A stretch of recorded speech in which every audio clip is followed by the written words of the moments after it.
Since 2017, Qatar has been subject to a boycott by Saudi Arabia, the UAE, Bahrain, and Egypt, the so-called Arab Quartet, creating a deep rift in a region already beset by civil wars and insurgencies.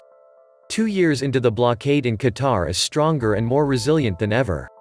Qatar has demonstrated an impressive ability to turn the crisis into an opportunity in terms of improving food security, social cohesion, and economic sustainability, including adapting fiscal policies that helped its currency weather the blockade.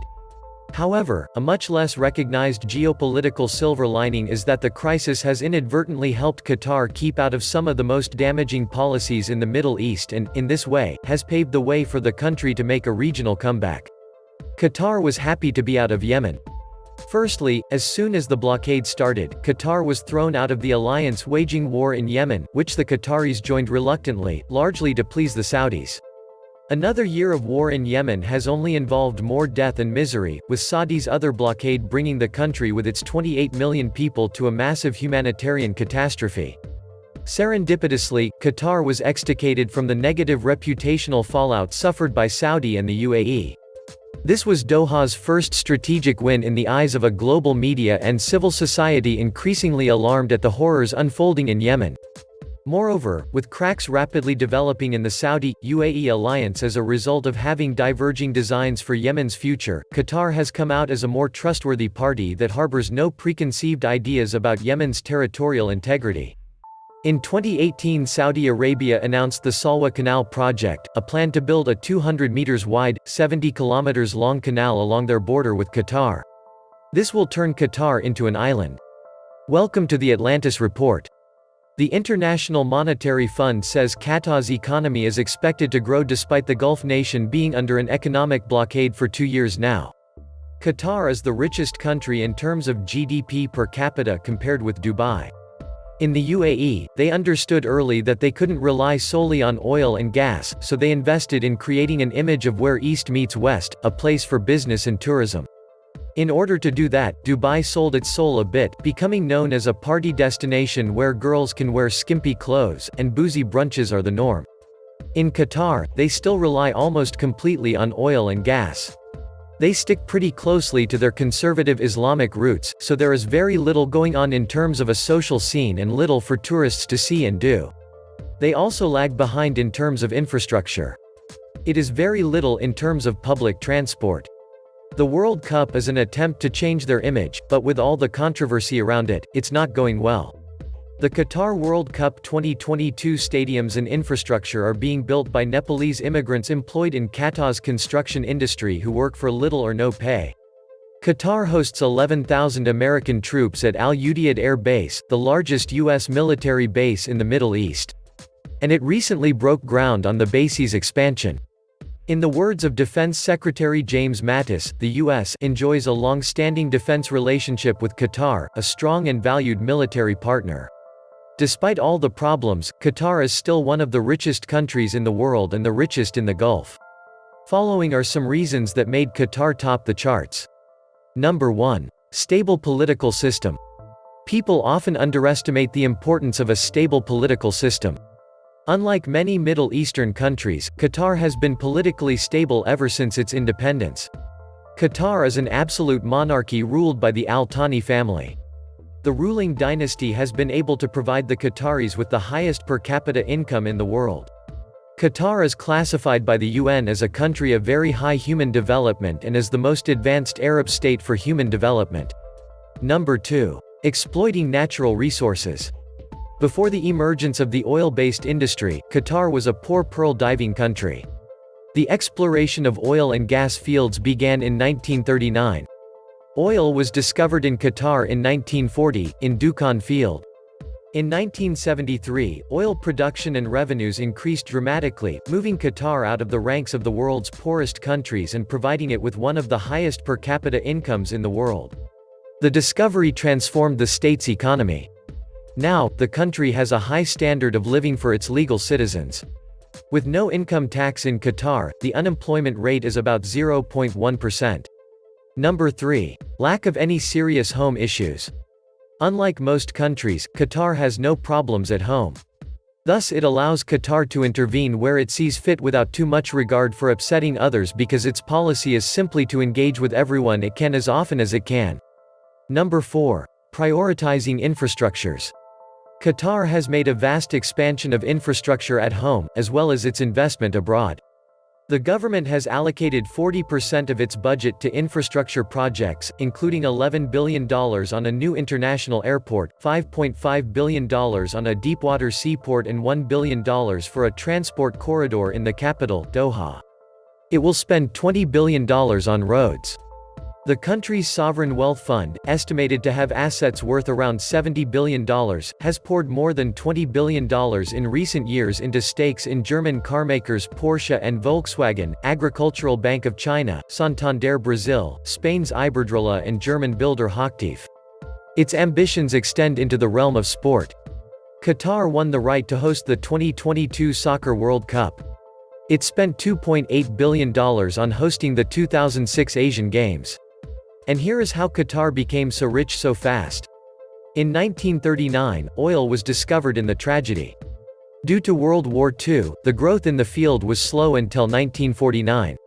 While oil exploration was important, but it was nothing compared to the natural gas reserves found after 30 years. In 1951, Qatar produced 46,500 barrels of oil per day, which was $4.2 million in revenue. Due to the discovery and development of oil fields, oil production increased by 233,000 barrels per day. New revenue from oil exports filled the pocket of the ruling family, and Qatar started the process of slow modernization. The country's first school, hospital, power plant, desalination plant, and telephone exchange all opened in the 1950s. During the 1960s, oil revenues continued to rise because the Al Thani family strengthened their hold on power by establishing relatives on higher government posts. Extraordinary allowances were given to all Al Thani family members. Qatar announced its independence in 1971 after Great Britain announced the removal of all its military obligations in the east of the Suez Canal. On February 22, 1972, Khalifa bin Hamad removed his father, Emir Ahmad bin Ali, who was hunting with his hawks in Iran. Khalifa bin Hamad cut the expenses of the royal family and increased spending on social programs, housing, health, education, and pension. In 1971, the world's largest natural gas field, South Pars, North Dome Gas Condensate Area, was discovered on the coast of Qatar.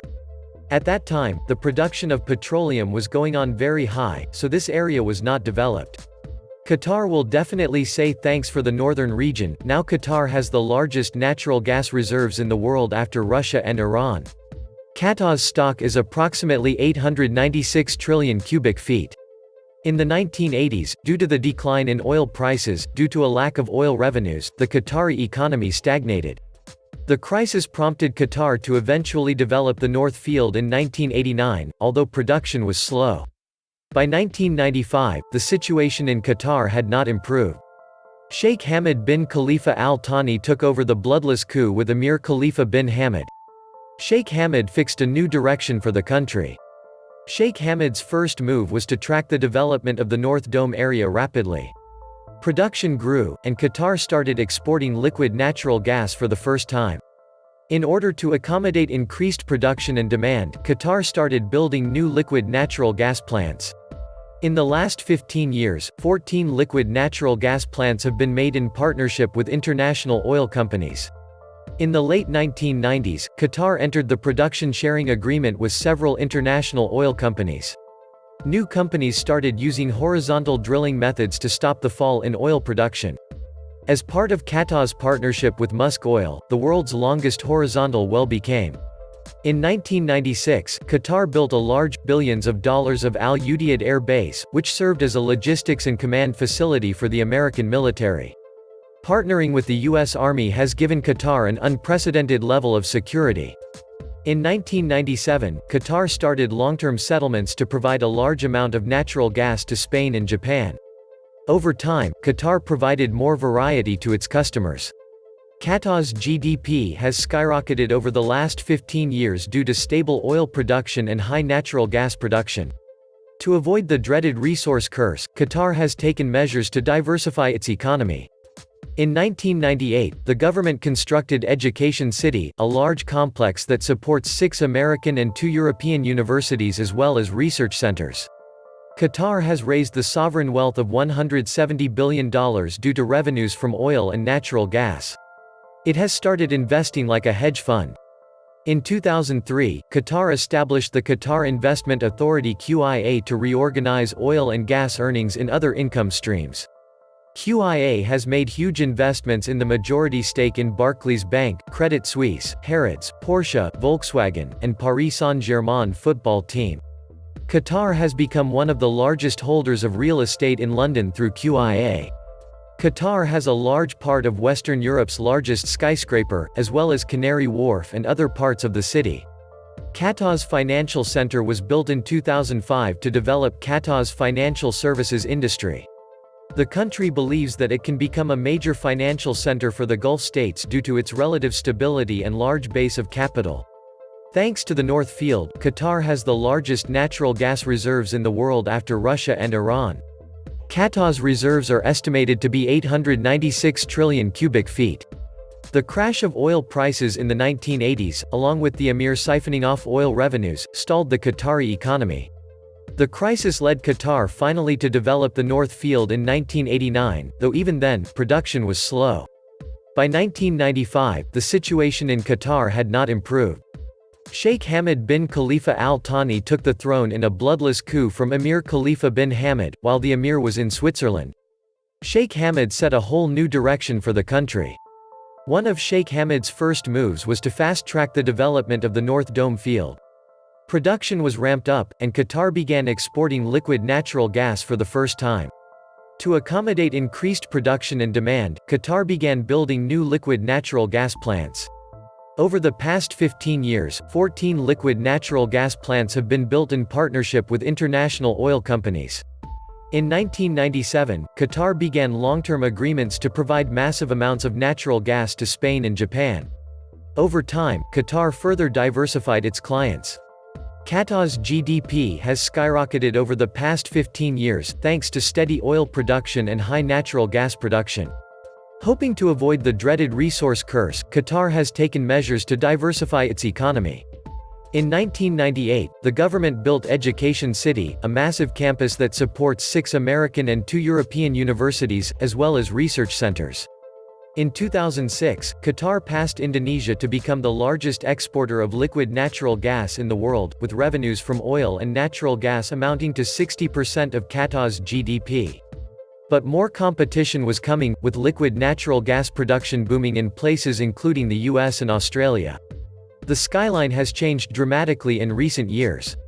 With a total landmass of 11,580 square kilometers, Qatar is a very small independent nation, which is fully covered by deserts and is situated in the center of the entire Middle East.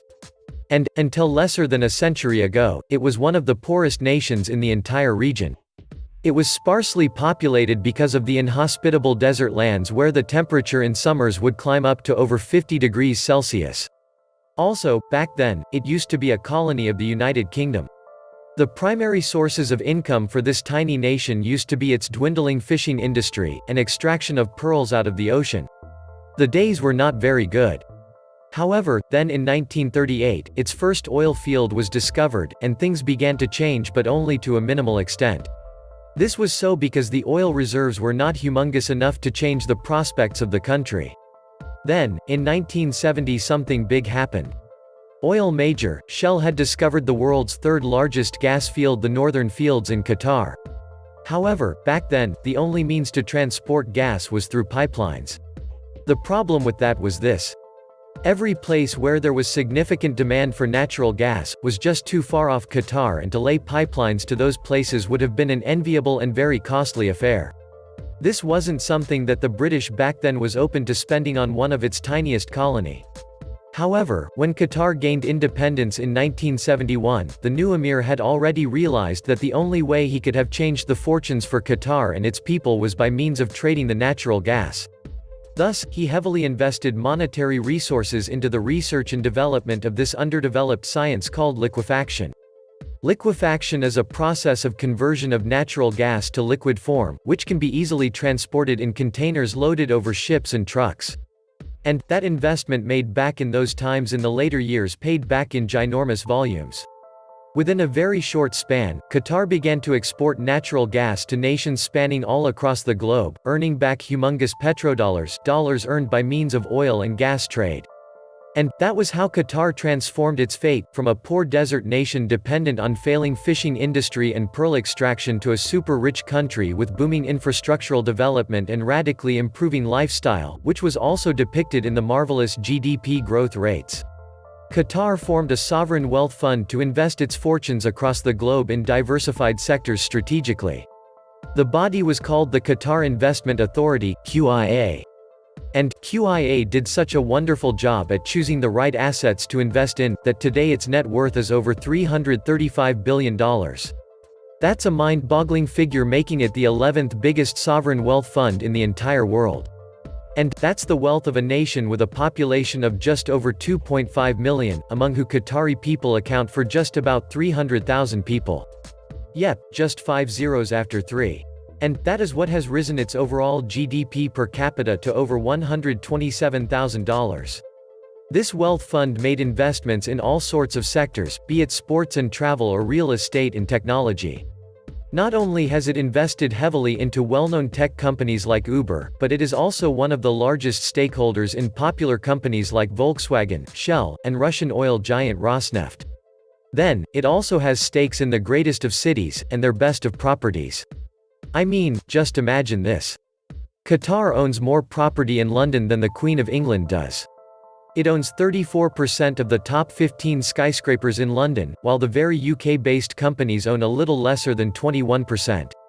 And, when we talk of the iconic Empire State Building of New York, we must remember that Qatar owns 10% of that marvel too.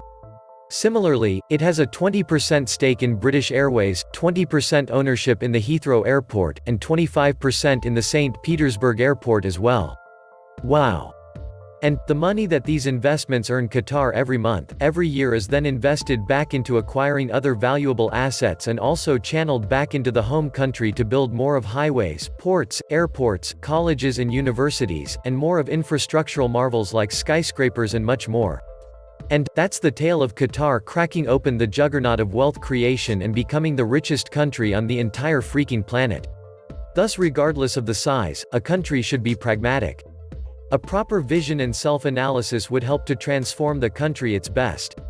This was the Atlantis Report. Please like, share, and subscribe. Thank you.